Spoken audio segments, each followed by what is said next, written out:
big believer in Buddhism. For those of you who aren't familiar, that's a Native American religion that really has taught me so much.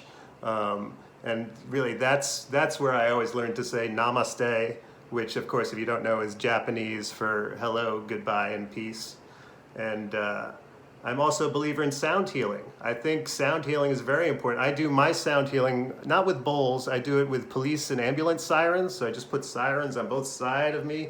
And that to me makes me feel like I'm in a sound bath of, sort of terror and horror, and reminds me of my childhood in a way that I find comforting. I do have a practice where I see patients who refer to me as doctor.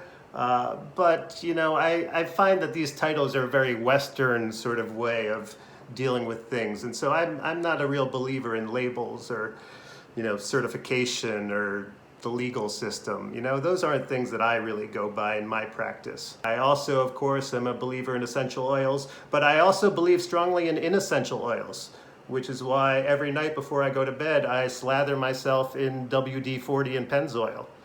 It's part of my nightly ritual. It's how I moisturize, and I find it to be extremely helpful. I'm also lactose intolerant and gluten intolerant, and just intolerant in general. New ideas, I'm intolerant to them. People who, various ethnicities I'm intolerant of. I have a lot of intolerance, and I find that that's part of what makes me more of an elevated human being than most people.